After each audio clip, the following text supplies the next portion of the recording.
Just who does own Gangnam Style? Some things you should know about whiskey, and a wonderful trip to Barcelona.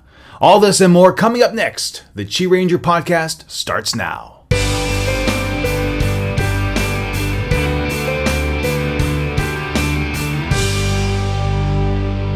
Ladies and gentlemen, welcome back once more. This is the QiRanger podcast. I'm your host, Steve Miller, welcoming you to my office in Dongtan, South Korea, the land of the morning calm.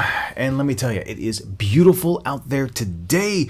The fall is coming. The temperature has changed, and if I sound a little bit nasally, that's because with my training outside, I'm getting a little bit of a cold. But I gotta tell you, this week's show is awesome. So let's go ahead and dive into the news, and let's first talk about North Korea. Now, as we mentioned last week, with the typhoons and the rains that were really absent for most of the summer, the peninsula was just hit hard, and there was a lot of flooding there. And there was some concern about those in remote areas not getting enough resources, not getting enough food to remain healthy.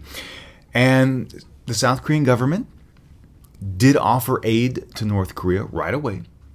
And it took some time, but finally, just recently, North Korea has agreed to accept that aid, and hopefully that will trickle down to those that actually need it. Now, in the past, unfortunately, it is widely speculated that any type of aid, food aid that is given to North Korea doesn't quite make it all the way to those that drastically need it.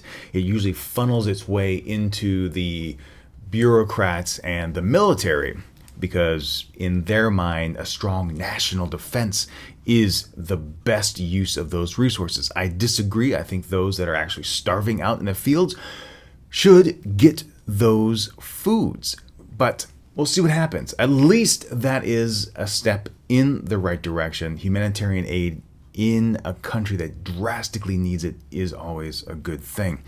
In other North Korean news, there was a parliamentary meeting just the other week that was hopefully possibly going to bring about some market reforms in the stagnant economy. Now, this was between China and Kim Jong-un, and he wants it to be known that he's going to do what it takes so that North Koreans don't have to go without, that there isn't this food absent issue all over.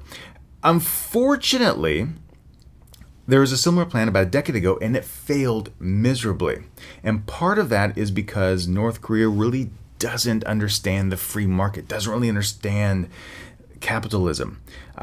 What he's hoping to instill in the North Korean economy are some incentives so that those that are in the business sector, if they produce more, they get a greater reward.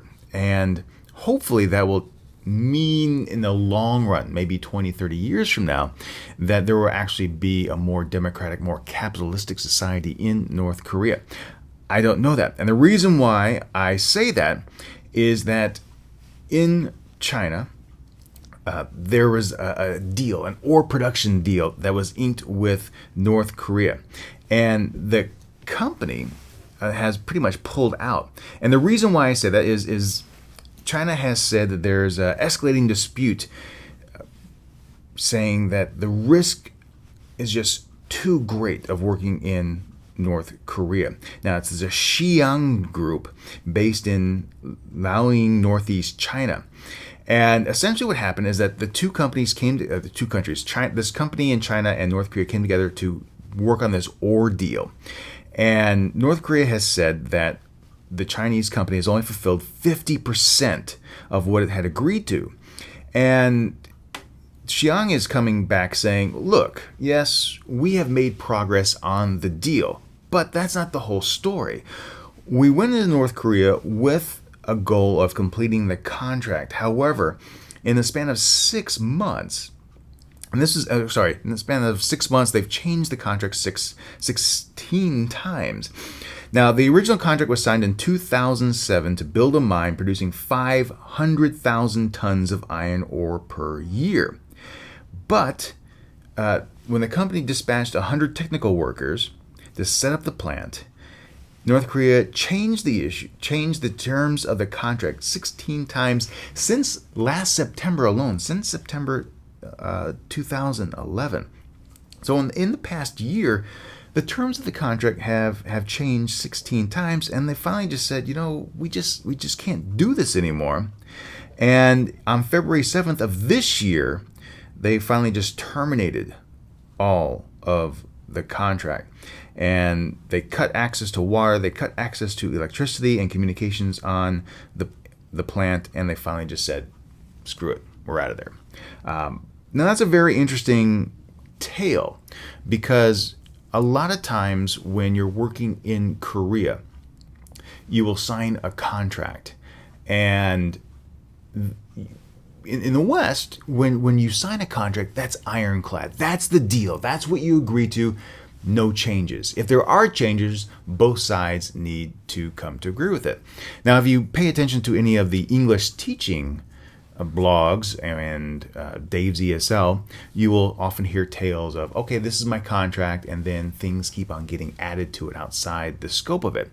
And I've heard that in some other business areas here in Korea as well, that the contract that you sign is more of an agreement to do business, similar to a handshake. It's not necessarily ironclad, but it's what we're going to work on, and we may change things here and there. So while I tend to side on this particular story with China, with a Chinese company, it may also be somewhat of a cultural issue with North Korea as well, saying that, okay, we signed a contract with you, we want the work done, but over time, things change. Requirements change, necessities change, and we should be more fluid and flexible with that. Again, that may just be my interpretation of some of the things I've seen in Korean business here, but overall, I think that if you're signing a contract, you stick to it, you move forward to it, and that's the deal that you agree to. However, I think the Chinese company in Xi'an is well within their boundaries to just pull out, because no one wants to work with the deal that the finish line is always moving, that the conditions are always changing. That is not a good way to run a business. So that is pretty much the deal with North Korean news this week, but there's still lots of news here in South Korea. So let's get going with that. In Korea, Japan news, a couple of interesting stories came out. Now, of course, the big story was Secretary Clinton coming out and saying, cool it, relax. You two are our major allies in Northeast Asia, Korea, Japan. This issue over Dokdo needs to be resolved. The way that you're handling it is just fueling the fire and escalating tension. It's destabilizing the region, and you're forgetting that you need to work together with regards to an ever-building military arsenal within China and the uncertainty in North Korea. So don't necessarily scrub the Dokdo issue aside, but don't let that guide your emotions. Don't let that guide your foreign policy. At one point, the U.S. has even called for Japan to secede the issue on Dokdo just to make things go over easier. Of course, that was not met with high regards in Japan at all. But at least both Japan and Korea are appearing to take heed to those words, and they've resumed some informal high-level talks, most recently overseas. But I really hope that finally these two countries can put aside that particular issue and work towards some better normalized relations, and specifically reinstitute the military intelligence sharing agreement that was pretty much gutted when all this hogwash started. It probably won't happen until after the elections take place, both here in Korea and in Japan. But hopefully, in time, that will take place. All right, other news coming up in Korea that also relates to Japan is that everyone in the region pretty much has come to the conclusions that they don't want North Korea's missiles to fly long distances. They don't want them to reach the intercontinental stage. They don't want them to be able to reach Tokyo. And with a really kind of reputation that North Korea has, yeah, that's probably smart to really keep an eye on that. However, Japan has come out and said that they do not want South Korea to increase their rockets from 500 to 800 kilometers because it would put their country, quote unquote, at risk. Now, this is despite Japan having a 3-stage solid fuel rocket that could be turned at will into an intercontinental ballistic missile anytime. And again, this is really stemming from the Dokdo Takashima row. There's no rhyme or reason to bring up South Korea attacking Japan. South Korea is not going to do that. Japan's not going to attack Korea. The two countries are so interwoven with economic ties and their position to anchor democracy in Northeast Asia. Nothing's really going to destabilize that. Nothing's really going to tear that apart to where there's going to be armed conflict. So neither government is going to fire on one another. Throwing that out there is just really causing more political problems, causing more posturing, and really feeding nationalistic tendencies within the politician's base party.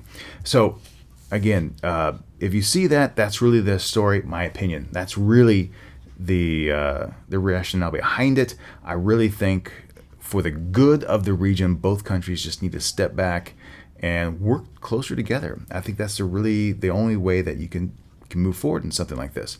A new law recently also passed here in Korea saying that all passengers and in buses and taxis need to wear a seatbelt.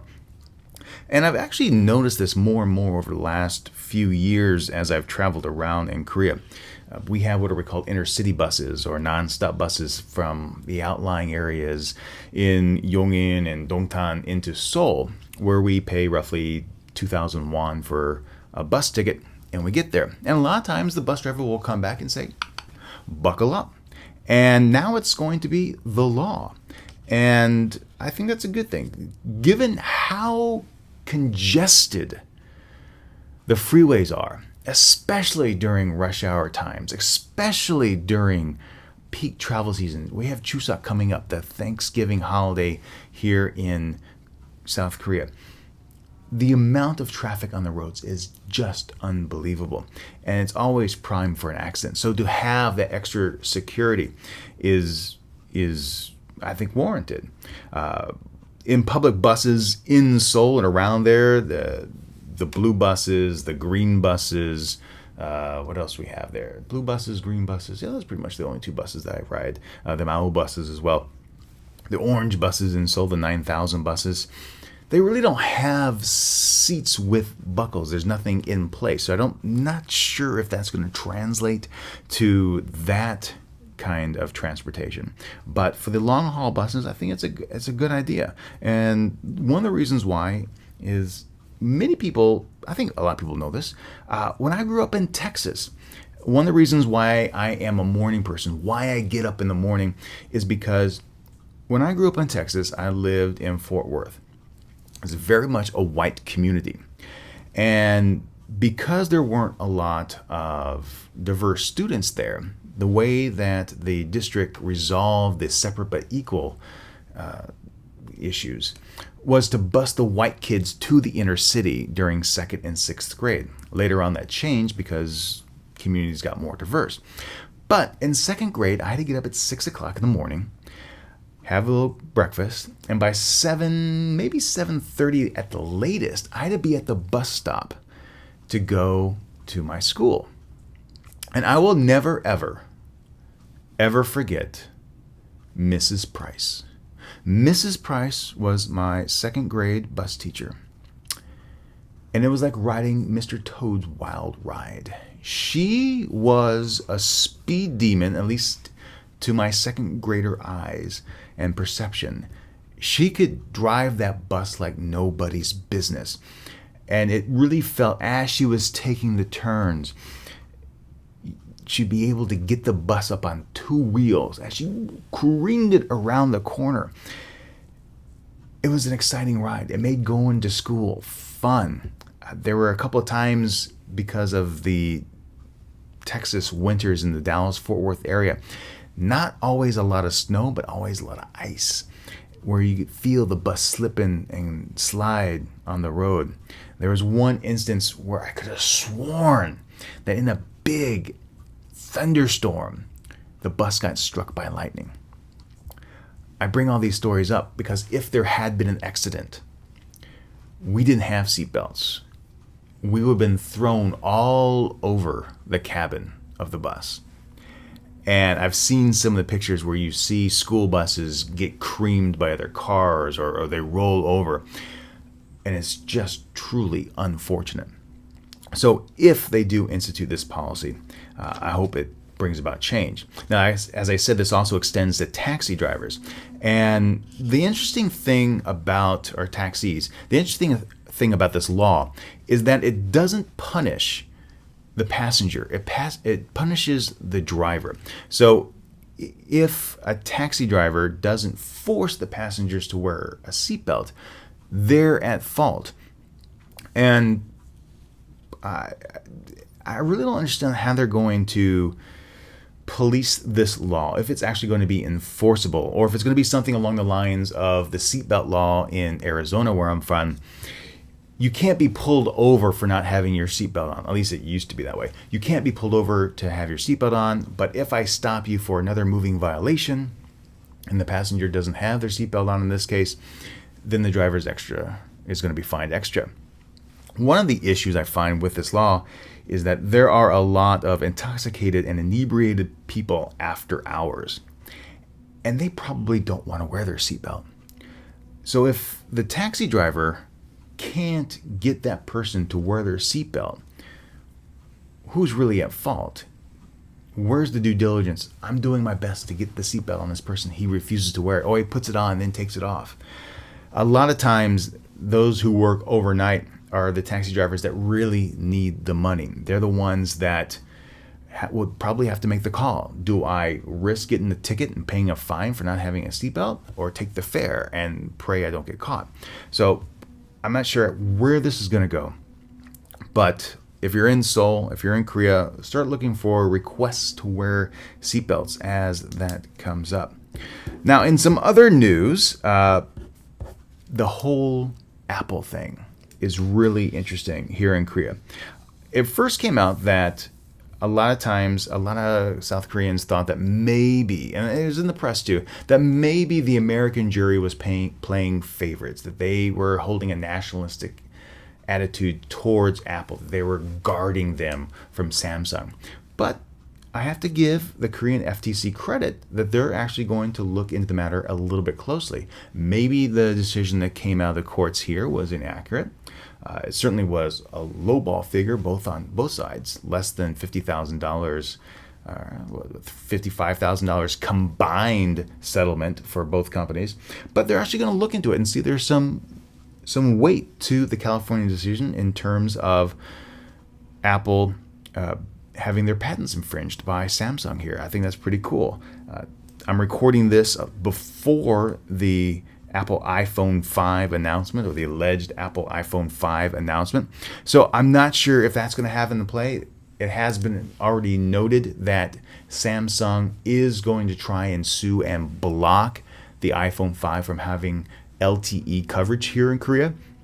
And I'm assuming that they're also going to try and sue and have the iPhone 5 blocked from even being introduced here. Who knows what's actually going to happen with that. Given that the iPhone 4S is not banned, I don't think that's really going to happen. I think the relationship between Apple and the Korean government is too strong from that. And given the way that the patent decision came out in South Korea, I don't see a lot of that. In other news, and this is on the more sick variety, Korean rape laws really, really need to be revamped. Now, this is from the Korea Times. A convict who raped a young stepdaughter said it was part of her sex education. And I want to read this verbatim from the article. When she grows up, she will have sex with. I wanted to tell her about the birds and the bees in advance. It was a kind of sex education, said the man who is serving only a 6-year prison sentence for the rape. A consultant at the participating rehabilitation program said that he was embarrassed when the convict told him that I had already received due punishment as I have served 5 of a 6-year term as of the time of the conversation. God forgave me. Haven't I paid enough for what I did? And to that I say, hell no. This guy is a perfect example of why rape laws and sexual predator laws here in Korea need to be revamped. Number one, raping a child, 6 years in prison, that is deplorable. That is a miscarriage of justice. This is someone who should have been in prison and locked away the key, thrown away the key, locked away forever. There's no reason for that guy to ever come out. And you can see after 5 years of being in prison, he shows no remorse for what he did. He feels proud about what he did. That is sick. This is the sign of someone who's going to go out and do it again and again and again, and someone who should never, ever be out on the streets. So that's what I have to say about that. I don't want to get too emotional about it. Two other pieces of news here. September 10th, Monday of this week, was World Suicide Prevention Day, and it really hit home here in South Korea. During my first term of teaching at the university, I instituted an essay policy, and I wanted to talk about a number of different things with my students and have them really share their feelings. And one of them was about the Sunung, the college SAT test here in Korea. Now, for those that don't know, the SAT is given once per year in November, and your score basically determines what college you get into. You have a one-shot deal, and if you don't like your score, you have to wait an entire year before you can take the exam again. Now, some things have been changing with regards to college entrance exams. Some colleges not requiring the test or requiring lower scores. On the vlog channel, I talked about the NEET test, which I'll get to in the content rewind. So there's other aspects that are included with getting into college. However, the Sunung, the college SAT test here in Korea, is still such an important factor that many people, if they do not earn a good score on it, kill themselves. Now, as of 2010, about 42 people kill themselves every day in South Korea. Now, this is mainly among the elderly or teens or young adults, a lot of times related to school pressures or other pressures of imposed success. And men kill themselves slightly higher frequency than women. But the number here, 42, is so high that it's 42 per 100,000. And it's just ridiculous. In 2010, it was 33.5. Sorry, so this is recent data. This is as of 2011. So 2010, 33.5 people per day, per year. And then in 2009, it was 28.4 per 100,000. So an increase of almost 9 people per day per 100,000. It's deplorable. It really is. Something needs to be done and addressed here in South Korea to take that off. It broke my heart when I was reading these essays from the students that I've had one friend, I've had 2 friends, I've had 3 friends commit suicide because they didn't get a good score on the Sunung and couldn't get into college. So it's a huge issue here. While on the bus on September 10th and even September 11th here in Korea, I did see ads on the bus, the GTV bus television displays, announcing support, announcing that there were alternatives for people.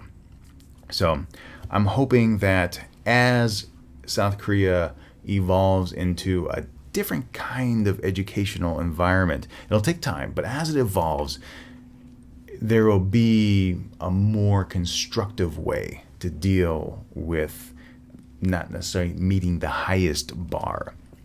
That people will be more accepting and focus more on their innate talents and focus more on their internal drives rather than on imposed expectations.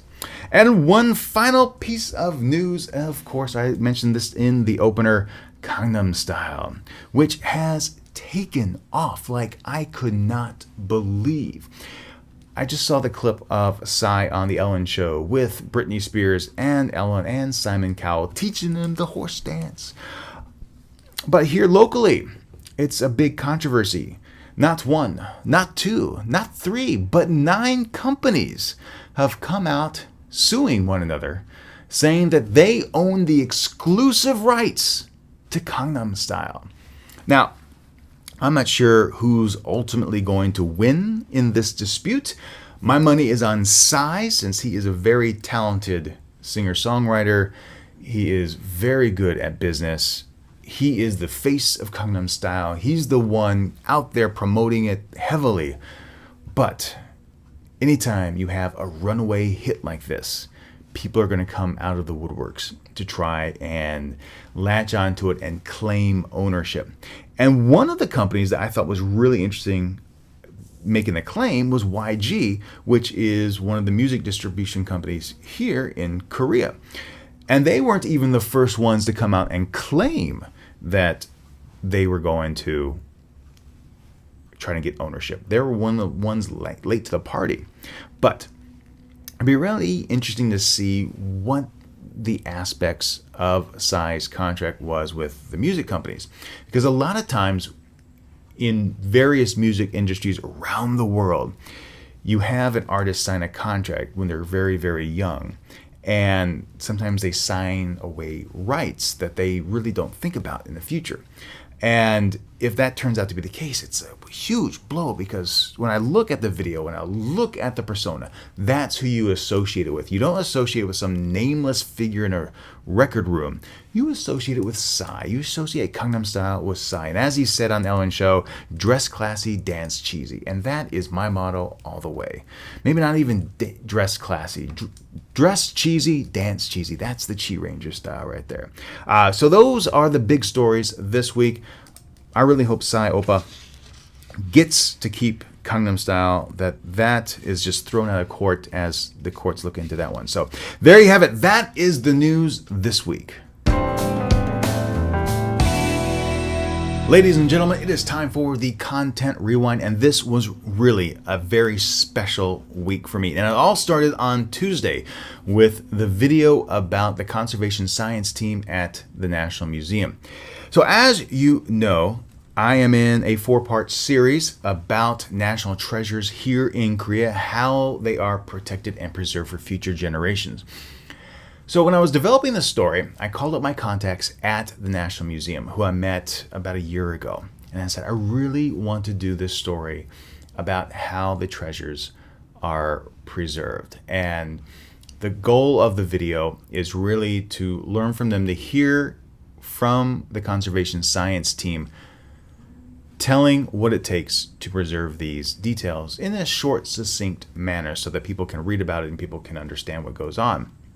So I sent the email with my questions in it, and those are the questions that are on the website. And then I asked if I could just see a little bit of where they actually do the work so that I could use that as B-roll footage for the voiceover for the video. I would be ecstatic, because originally the premise for the video was the introduction of me at the museum, and then looking at a few national treasures at the museum, cutting away to the preservation rooms, and then finishing out the video and segueing to next week. And then they came back and they said, we got permission for you to go to the preservation rooms. Would you be okay with seeing the metallurgy room and the wooden lacquerware room? And I said, oh my gosh, yes. Thank you so much. So then we met Nahyun, Kahyun, and Juhyun all at the preservation rooms. And they took us back, and then we were able to ask questions and film and take pictures of everything that they were doing back there. And it was so cool. We were only back there for maybe a half hour, but to have the privilege of going back there really touched not only myself but Joe, and we really thank the National Museum. We really thank the staff there. This is something that is closed to the public, that is not open to even the staff at the museum. My contacts in the PR department had never been there, and had I not requested access to do this story, they wouldn't have been able to go there either. So really, they went above and beyond the call of duty, and I really do appreciate that. And something on the side note of that really surprised me, I've been using Smart Sound Music for a long time. I've talked about some of the copyright issues I've had with the YouTube Content ID system in the past. And for this video, I used 2 different tracks that I own from, or I licensed from Smart Sound. And they actually chose that as one of their videos of the week to showcase how Smart Sound can be used on YouTube. And I really appreciate them tweeting that out to their followers. That's pretty cool. Friday's video was a trip to Costco, also using Smart Sound Music. I Like My Guitar, I believe, is the name of the song. And that was just a fun one. I've been a Costco member ever since the Price Club days in Arizona. And I love Costco. I love the pumpkin pies. I can sit down and eat an entire pumpkin pie. It is so delicious. I long for the fall season when, even here in Korea, you get the 12-inch pumpkin pies. Go out and buy some whipped cream, just and devour it. It is phenomenal.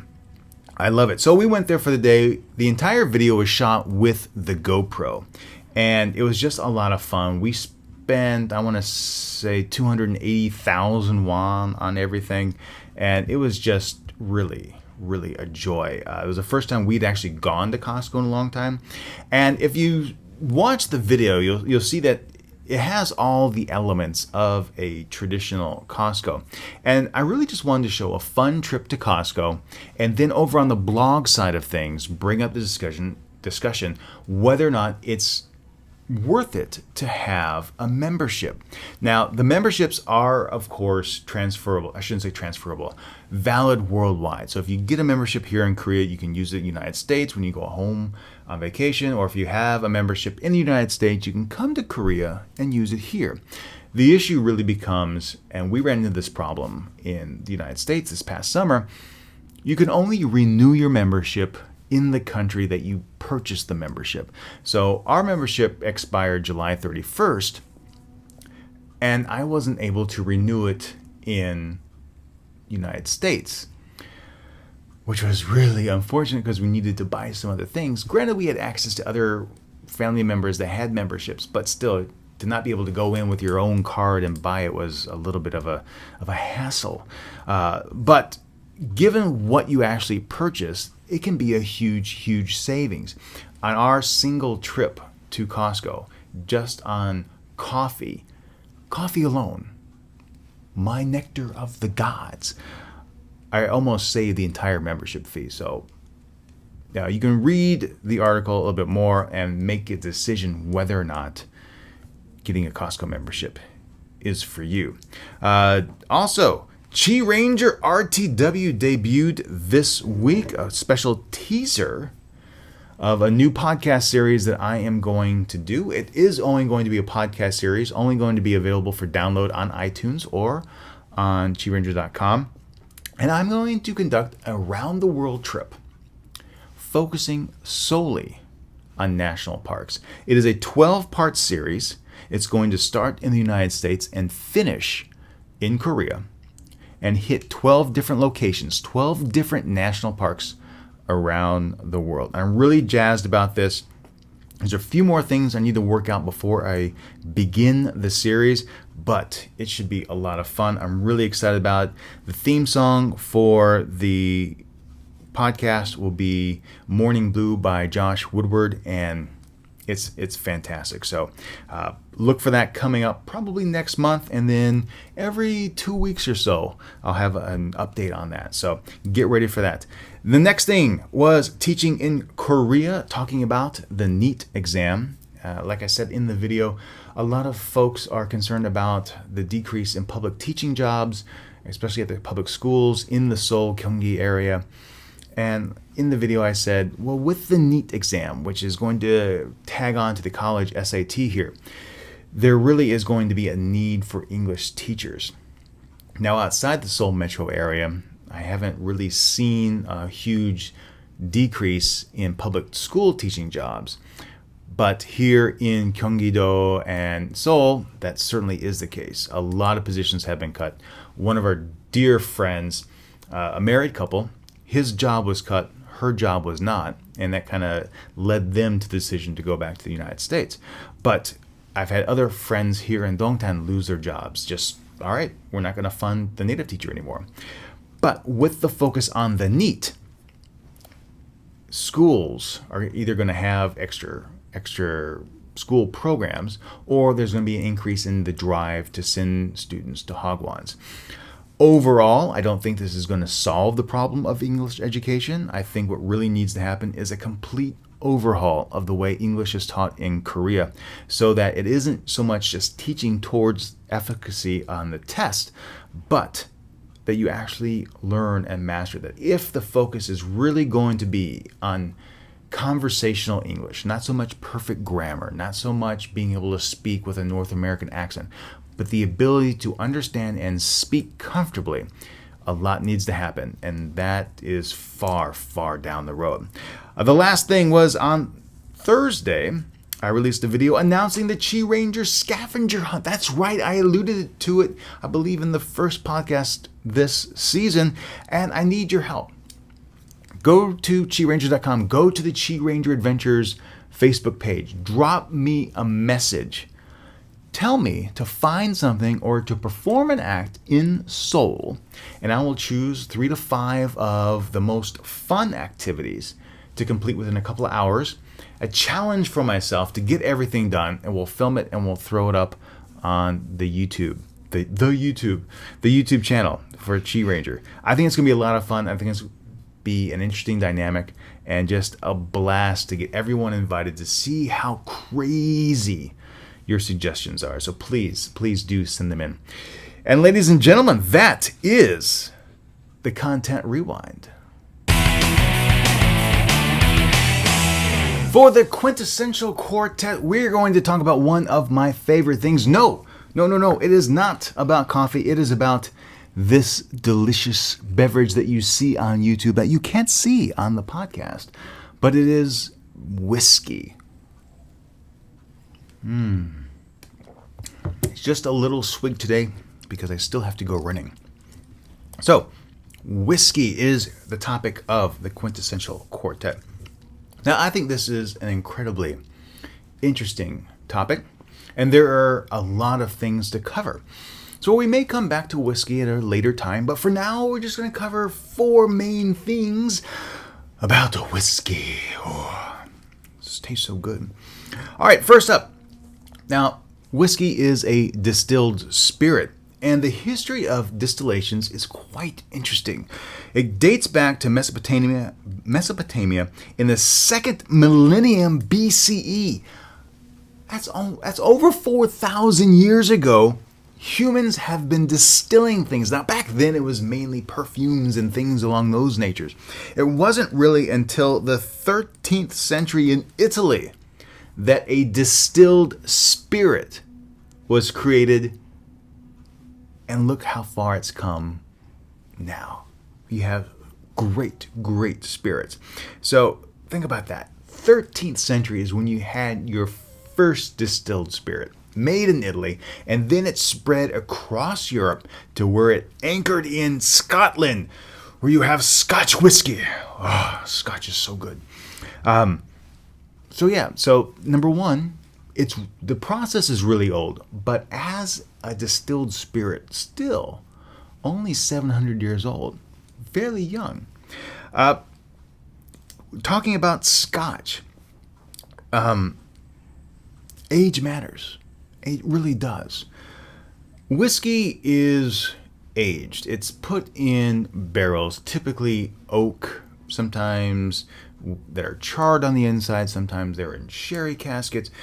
There's a lot of different types of different ways to age oak. And there's even a process now where they take it out of one barrel and put it in another, and the different kinds of wood add different flavors to it, blah, blah, blah, blah, blah.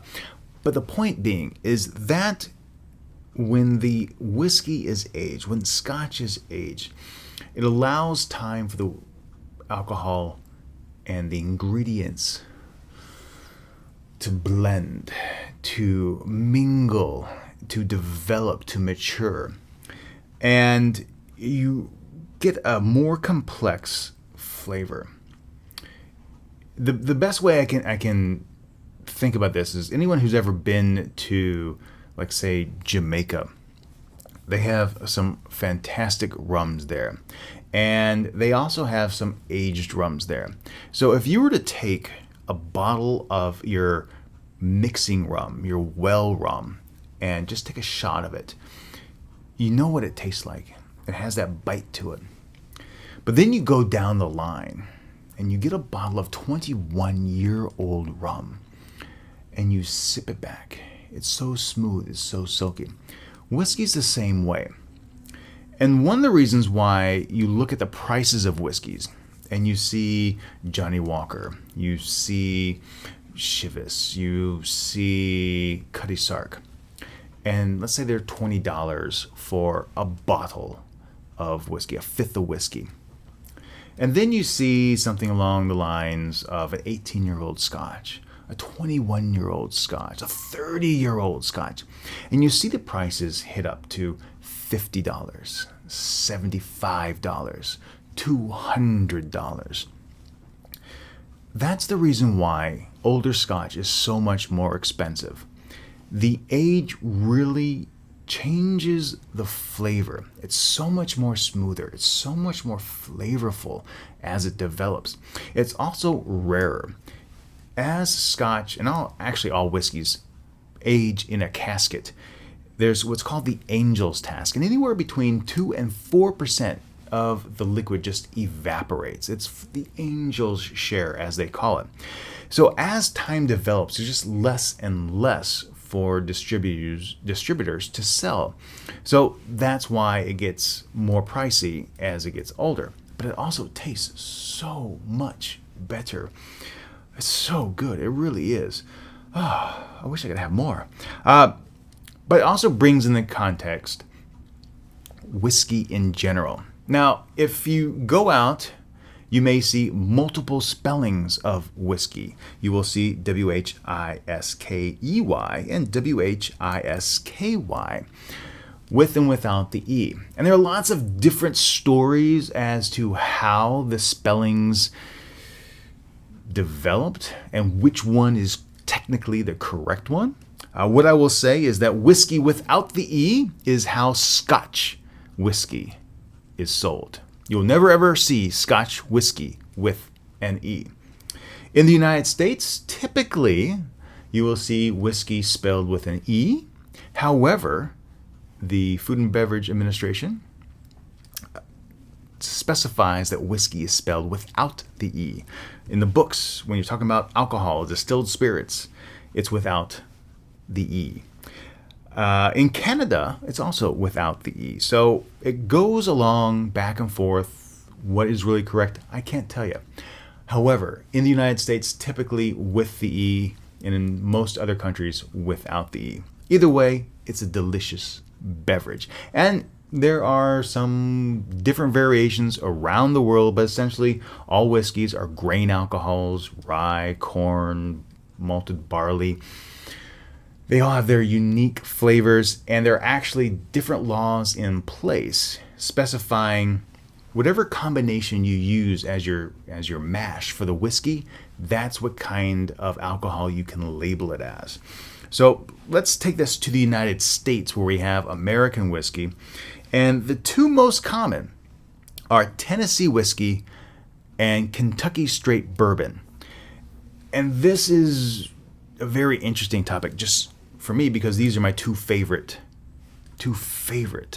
whiskeys.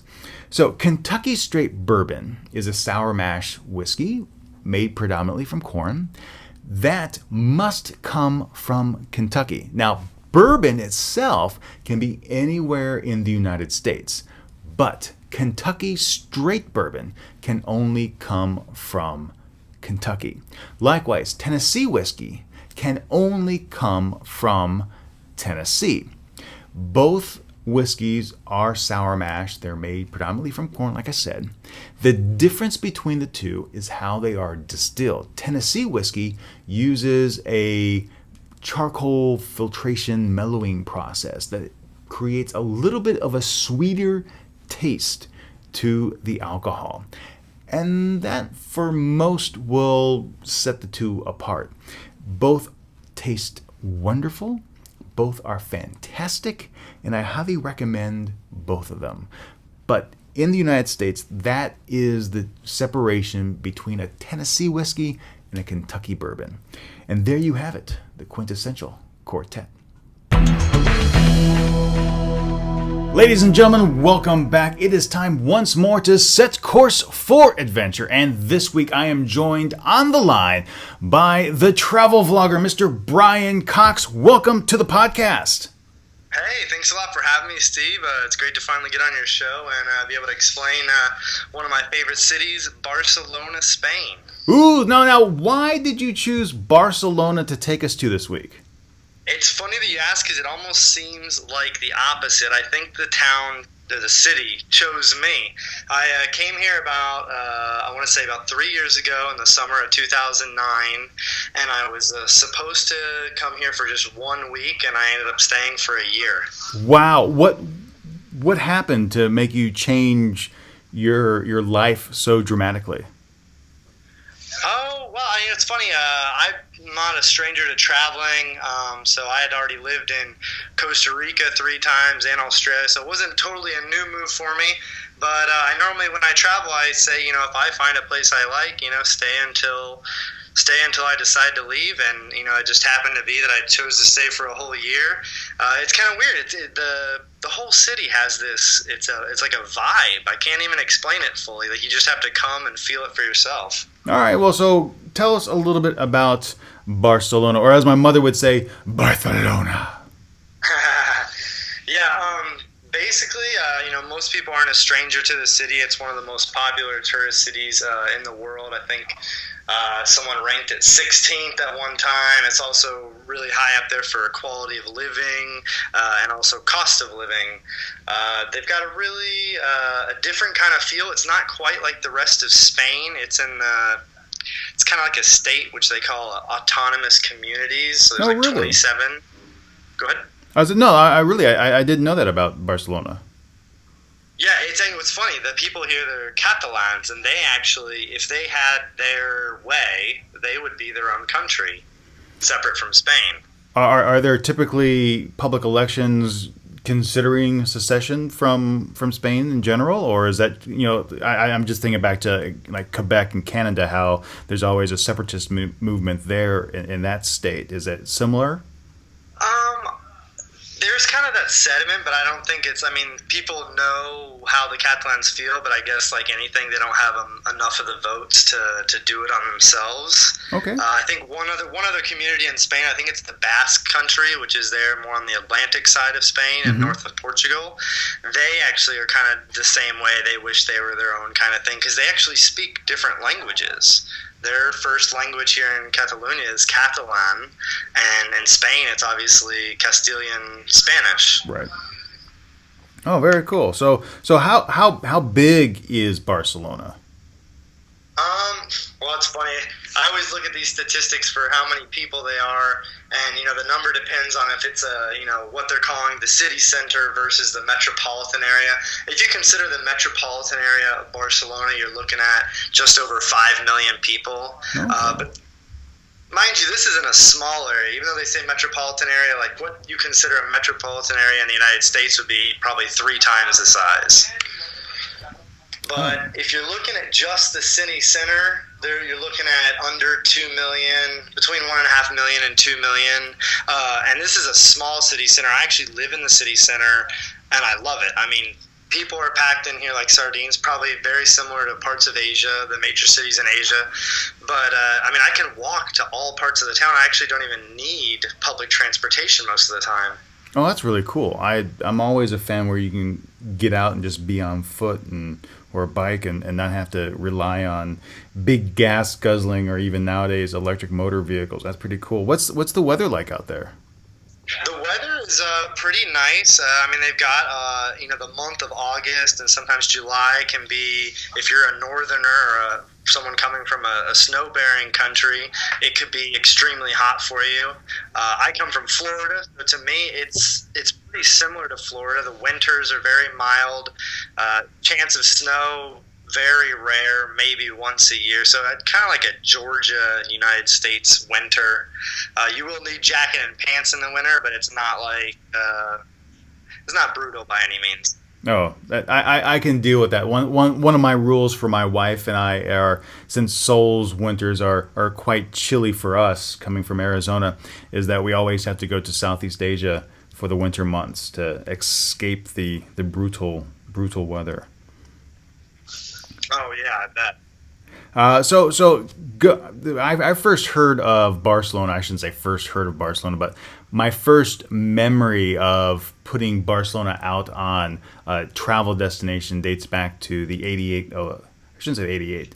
The Barcelona games in '92, and I've always wanted to go there. So, what are some of the things that you can do as a tourist destination while you're out there? Well, it's funny, and you pretty much nailed the tail on the donkey, or whatever you want to call it. Yeah, basically Barcelona. I mean, it was still a major city of Europe, but it wasn't quite a tourist destination or recognized internationally until the Olympics came here, and it changed a ton of things for Barcelona. But if I was to give you my top 5 favorite things to do in Barcelona, okay. The best part about this list is it pretty much costs you nothing. Oh, awesome! That's always great. Free stuff is awesome. I normally have a rule, if it's free and it's good, it's amazing, and if something costs money and it's just good, it's kind of, you had expectations. But these things you can come to, you can see in 3 days. Number 1 is called Magic Fountain, and this is just this amazing, massive fountain. Looks like it'd be something out of Epcot or something. It plays music, and it has about 1,000 different hoses for water, and it's choreographed with the water movements to the music, and there's also light changing. But it's something that goes on Thursday through Sunday in the summer and Friday, Saturday in the winter. But it's free. You just have to get there to Plaza España, but it's really cool to see. Oh, brilliant. Reminds me of like the fountains you see in Macau or in Las Vegas out in front of the big hotels there. Yeah, I mean, it's not as, like when you think of the Vegas ones, it doesn't expanse over such a wide amount of area, but it is, I mean, it's massive in its own right, and it's extremely complex. It's not just like, I mean, there are thousands of hoses going on and moving around. Sweet. All right, number 2. Number 2, this is a must-do if you're in Barcelona, especially in the warmer months. You have to go to one of the beaches. Barceloneta is attached to the city center. Now, it is the most popular, and it's also not necessarily the beautiful of all the Barcelona beaches, but it is the closest, and it's the most popular. But if you go a little bit north, you will find some really nicer beaches, wider beaches, with also less people. Okay, so that's great. Now wasn't Barcelona Beach ranked as number 1 by like National Geographic and Discovery Channel recently? They do have, I mean, throughout time, they've been nominated for all kinds of stuff, won different things. I don't know if they won it in the last year or 2, but the beach, coming from Florida and traveling and being a surfer, I have to say the beach is, I mean, it's metropolitan. So, I mean, to me, it can give a beach being, secluded or really secluded. Where here, it's almost like it's an attraction. People, in summer, every possible square meter of space is taken up. Oh, wow. Yeah. Very crowded. All right, so number 3. Okay, well, see, most people will always tell you to go see Sagrada Familia. Okay. Which, to me, you can see from the outside, and it's nice. But the same guy that made the Sagrada Familia has this park dedicated to him. It's called Par Güell, which is Catalan for good park, I'm pretty sure. It's pretty much exactly like good park. And it is very kind of abstract, and it's just a really cool place to chill, go with some friends, just hang out, and you have some amazing views of the entire city. So it's kind of it's up the hill. So once again, you need to take a bus or metro to get there, which costs you about €1 or €2. Mm-hmm. And the park is free entrance. They do have places to eat and drink in there, but of course, it's going to be a little bit more pricey than other places since it is a tourist place. But it has amazing views. You can spend 2 or 3 hours in there and have an excellent time. Oh, very cool. All right, number 4 on your list? Number 4, I'm a huge fan of walking around cities when I first get somewhere, just to get kind of acclimatized to where I'm at and to see places.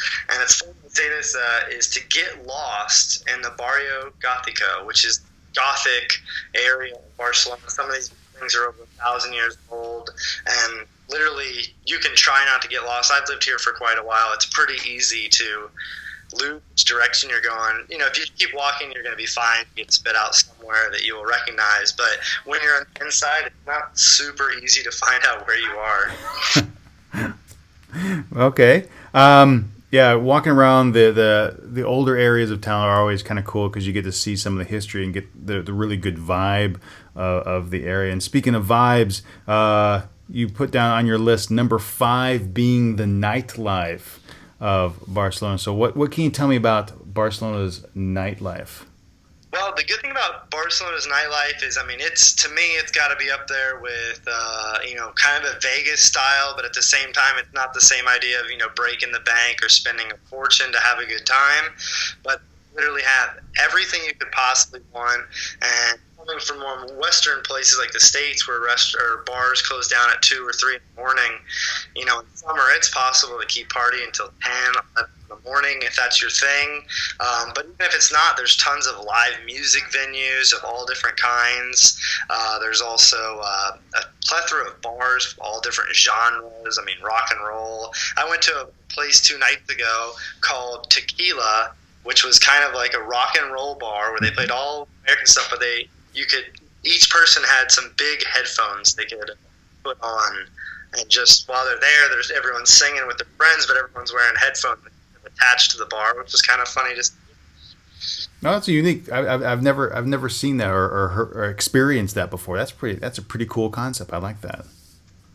Yeah, there's something for everybody at all different price ranges. One thing too is some of my best nights have actually been just hanging out with some friends in the streets. They actually have people that will sell you beers in the street. Now, it's not legal, but it's extremely popular. Oh, very cool. Well, like you said, there's things available on the street, and of course you can't travel on an empty stomach. So what are some of your favorite foods in Barcelona? It's funny, coming to Spain the first time I came, I didn't really think anything, but Spain is known for, they're known for a lot of things, especially with pork products, because they're sandwiched in between Italy and France. So, I think they're game all the time. They have what they call as tapas, which is kind of a Spanish thing throughout Spain. Basically, you eat little bits of different things. It's kind of like little appetizers. Most people are familiar with the concept of tapas. Right.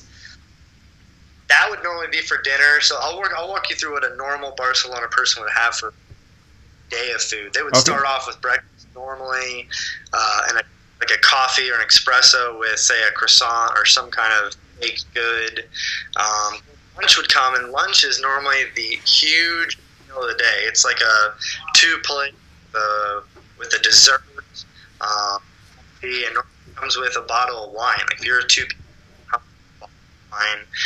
You're supposed to take a siesta or a 2 or 3 hour nap, and literally, depending on the businesses, some places will not be open during the siesta. Oh, really? They'll be closed during the siesta. That's. I was going to ask you about that because when you think about Spain, there's always that I would say preconceived notion that the Spanish work really hard, they play really hard, and then in the afternoon they have the siesta. So they actually still adhere to that tradition. So like anything, I think as you go outside the major cities, follow more strictly. Mm-hmm. But in the city, I mean, there are certain businesses, like for instance, McDonald's, of course, just like in the United States, stays open, pretty much on the hour. I don't know if they stay open 24 hours a day. They stay open siesta, but banks or a lot of stores, anything is going to be closed down for a 2 or 3 hour window in the middle of the day, which is funny because most people have this time off. And, but oh, sorry, you're breaking up there. What did you last say? From when on? From like people would take some time off and then. So normally, like for instance, if you had a 3 hour gap in your day, when you'd probably go to the bank, make a deposit, buy your groceries, maybe go to the gym, do some of your to-do lists. Oh yeah, absolutely.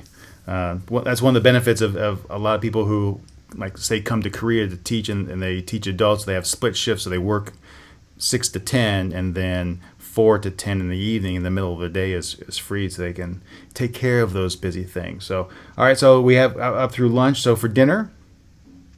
For dinner would normally be tapas, and it's normally really late. It's about, I wouldn't say most people eat before 9 p.m. Really looking at more like 10, 10:30. Wow. So just to give you an idea, right now it is 1:15 my time, a.m. in Barcelona, and I basically just got done having a barbecue with my roommate. that kind of shift. Well, what time does like the day start? Well, I mean, that's actually kind of the plus side because I'm not a huge early riser.